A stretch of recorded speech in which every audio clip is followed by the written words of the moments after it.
Hey guys, welcome to the Daily Word Bible Study, a plain and simple book by book, chapter by chapter, and verse by verse study of the entire Bible. We are in a new book, Ezra. And with this book, I'm going to take some time here to explain some things that is to me utmost important. One, understanding prophecy. Two, understanding God's purpose. And then what's going on here with Ezra? Now, when we closed out Second Chronicles last time, one of the things that Second Chronicles did was it brought us to the Babylonian invasion and then jumped 70 years. This is where we are with Ezra. Now, kind of back up and then let's kind of unpack this because I think it's important to understand. I think if you understand some of the, this is kind of a sidebar issue here. If you understand some of the basic principles of prophecy, you will dodge a lot of misinformation and confusion about end times and all of that kind of stuff there when people ask crazy questions about end times.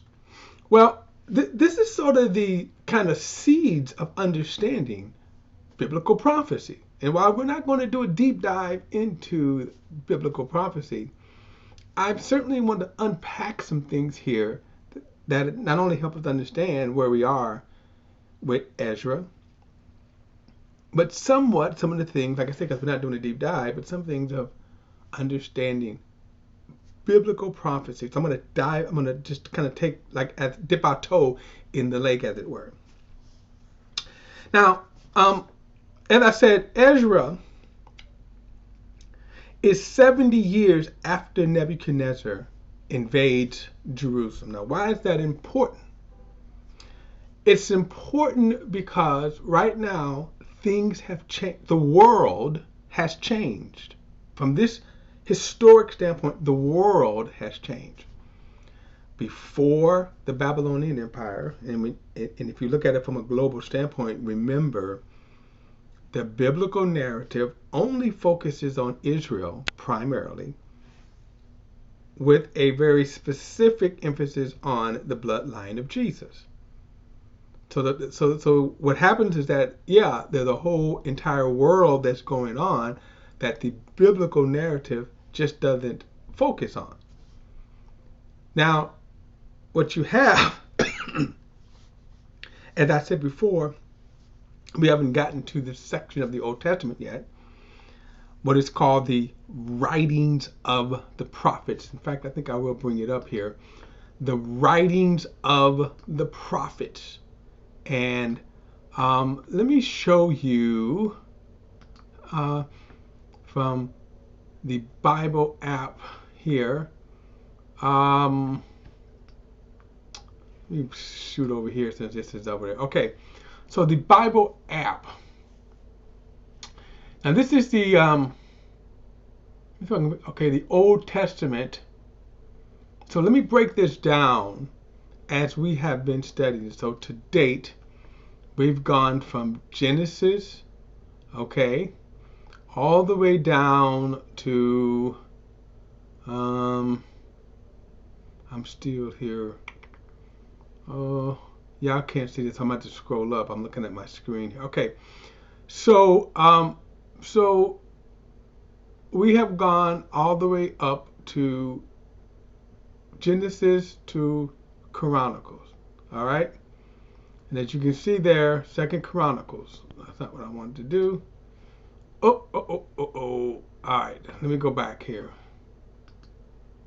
All right, I can't see this here. All right. So here's the thing here. All the way down to Chronicles. That's where we left off. Okay.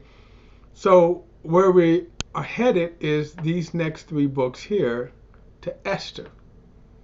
Now, this narrative right here, that section is a historical narrative that brings us to this time. This Esther is going to be in a period of time where after this period of time, you go through what is called the intertestament period. So if I keep going, scrolling down, Malachi is the end of the Old Testament period. Now, these three books here, okay, Haggai, Zechariah, and Malachi, they are around the same period of time as Esther. So when we come to Malachi, and it's only, again, the same period of time as Esther, this begins an approximate 500-year, what's called dark period. There's no prophetic word. In other words, it's almost like things go dark for 500 years. And then after that, then you come up upon this here, Matthew, okay, the New Testament, okay. All right, so what's important about Chronicles here, okay? What's important about Chronicles, all right? So at the end of this period, so now let me go to the other section. Now, as we move forward, of course, in the Old Testament, when we come to Esther, we will conclude with the historical portion, and then you have Job, Psalm, Proverbs, Ecclesiastic, and then the Songs of Solomon. These are called the books of literature and wisdom, okay? And then, by the way, these are all in a certain order too. Job actually being the oldest book in the Bible. All right, so then we come to Isaiah. Okay, so when we come to Isaiah, this is the time of King Hezekiah, if you remember, right around that time. Now, Hezekiah is about, where is my chart? Let me just show you here. Hezekiah, let's go down because I want you to see a timeline here. So these are the kings of Israel, as we saw. We've been using this chart here, but look at the kings of Judah. So I want you to see the timeline of Hezekiah.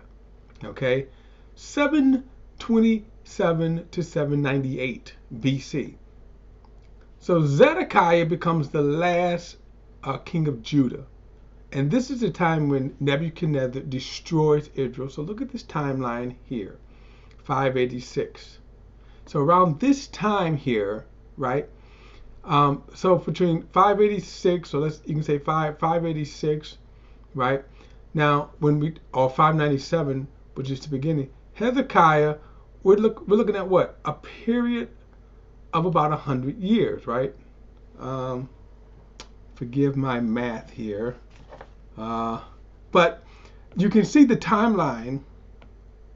Let me do a quick thing here, guys, because all right, so Hezekiah, I'll use this date at around the beginning. 727. Thank God for calculators, because my mind is not thinking here. To 597. About 130 years, okay? About 130 years. Now, why is that important? That is important because this is when the prophetic timeline begins. And that's important. That's important. The prophetic timeline, okay? I'm doing another calculation here. All right, so depending on what calculations I do. All right, so this timeline is important. Isaiah the prophet, that's why I want you to see that. He comes along sing around this time. So anywhere from 100 to about 120 years, God begins his prophetic clock. God begins his prophetic word against Israel. Not too long after this, by the way, the northern kingdoms. Let me go back to my chart here so I can show you. Now remember this chart here, where where are we at? Okay, this chart here, where you have the northern kingdoms and then you have the southern kingdoms, right? If you go to the top, Rehoboam, the son of Solomon, does a foolish move, and he splits the kingdom. So now you got two kingdoms, a north and the south kingdom. Both are Israel, both are the descendants of Abraham, both should be under the law of Moses, but they're not. You have this split kingdom all the way until actually Hosea. And just to show you again the time of Hosea. Now look at his timeline. He is around 740. Now if you remember, let me scroll down. 740. This is the time around Hezekiah. Now why am I going through all this here? Because Ahaz is probably around the time when this kingdom of Israel began to fall. So around this time, the kingdom of Israel had been deported to Assyria. All right. So now Isaiah pops up during the same time as Hezekiah. He begins a prophetic work warning them judgment is coming. Now understand this. That would be like Isaiah showing up in 1922 and beginning to warn the people prophetically. Okay. Now, so this prophetic time. Now, also, and this is how we will study the Old Testament, when you think about Hosea, let me bring this down here. So Hosea, these was called the minor prophets. I don't particularly like that designation, and I really don't like how they divided it. However, but these, what's called the writings of the prophets, are divided into major and minor prophets. Okay, here's the problem. Not understanding Hosea all the way down to Zephaniah. Okay, they are around the same time frame as Isaiah. Okay, that's just Bible trivia right here. In other words, but the point is that God begins to warn Israel of coming doom. All right, so that coming doom happened, right, with King Zedekiah and Nebuchadnezzar. Now, all of that is important to understanding, okay, where we are. So let's go back to Chronicles right here, right? At the end of Chronicles, we see Babylon being invaded. We'll see that in the writings of Jeremiah. Jeremiah shows up about 23 years before Nebuchadnezzar. He's warning the people. They ignore. They still continue in their sin. Jeremiah then is that prophet, that major prophet, that actually sees the death of the nation. Okay, the death of the nation. Daniel and Ezekiel prophecy is during the 70 years. I'll get back to that 70 years in a moment. Okay. All right. So what you have is at the end of Chronicles, then you see the death of the nation, and then Chronicles does something different. Is that it tells you the death of the nation, and then it jumps 70 years. In fact, let me go over there, and let me go over there and do a quick recap, because again, to me, this is kind of important. This is important to understand where I want to go. All right, so we see, I'm going to start reading verse 15 again. It says, but Yahweh, the God of their ancestors, sent word against them by the hand of his messenger, sending them time and time again. Remember, starting with Isaiah. For he had compassion on his people and on his dwelling place. Again, let me just stop because I don't want to get too far. But that, remember, remember that this dwelling place here. Okay, compassion. Okay, God is more compassionate, as I said, than he is judgment. just so we know, he has been prophesying over 100 years for them to return. Okay. Verse 16, but they kept ridiculing God's messenger, despising his words, and scoffing at his prophets, until the Lord's wrath was so stirred up against the people that there was no remedy. So he brought up against him the king of the Chaldeans, who killed the choice men with the sword in their houses of their sanctuary. He had no pity on the young men or young women, elderly or aged. He handed them all over to Israel. As I said, Nebuchadnezzar's invasion was cruel, brutal. And part of the reasons, even when God told them if they would just surrender, it would go well with them. They didn't even, with the troops outside invading them, they still rebelled against God. Verse 19, then the Chaldeans burned God's temple, tore down Jerusalem's wall. Keep that in mind, because that's going to be very important to our next two books. They tore down Jerusalem's wall, burned down all its palaces, and destroyed the valuable order. Let me go back, actually, and I want to read verse 18 again. It says, he took everything to Babylon, the articles of God's temple, large and small, the treasures of God's temple, and the treasures of the king and his officials. So again, this is going to be very important to Ezra and Jeremiah, the book of Jeremiah. The Chaldeans burned down God's temple. Verse 19, they tore down Jerusalem's wall, burned down all its palaces, destroyed all its valuable articles. Now that's going to be important, because that's where we're going to end up in Ezra, rebuilding the temple. And then Nehemiah is going to come talk about rebuilding the wall.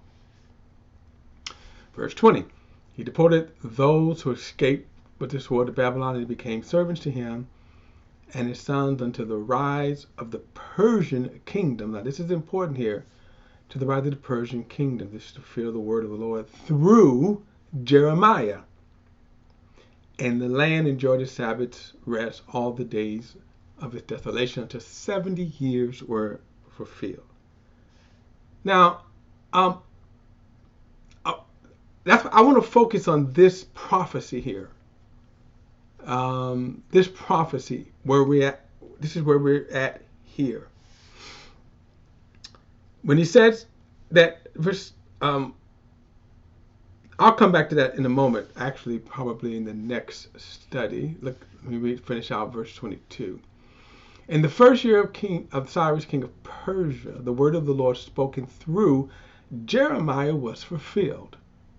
The Lord put it in the mind of King Cyrus of Persia to issue a proclamation throughout his entire kingdom, and also to put it in writing. This is what the King Cyrus of Persia, king of Persia, said.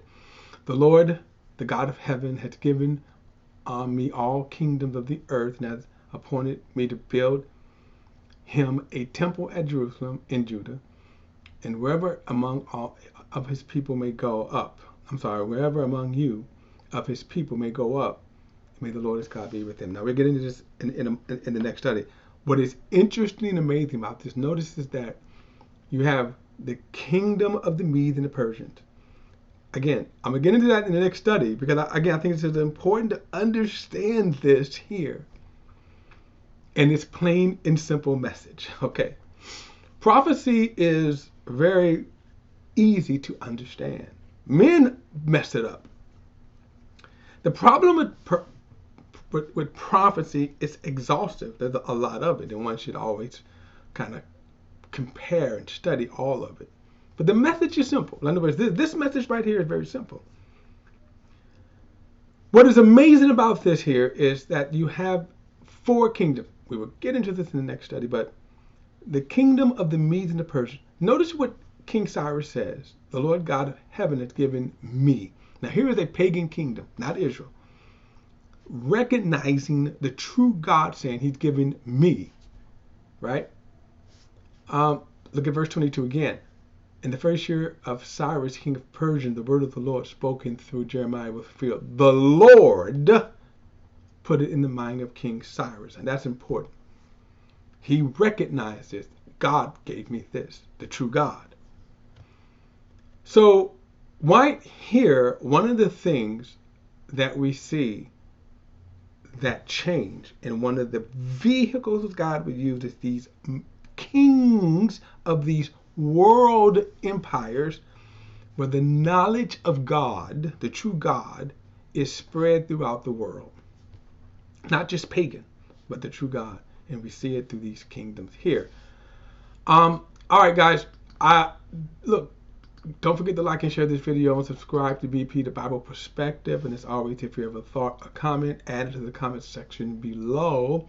We're going to pick this up in part 2 actually of this study here. We're going to pick this up because, again, to me, we're at a pivotal point in human history, biblical history, and understanding. Don't forget to like and subscribe too. All right, guys, see you in the next study.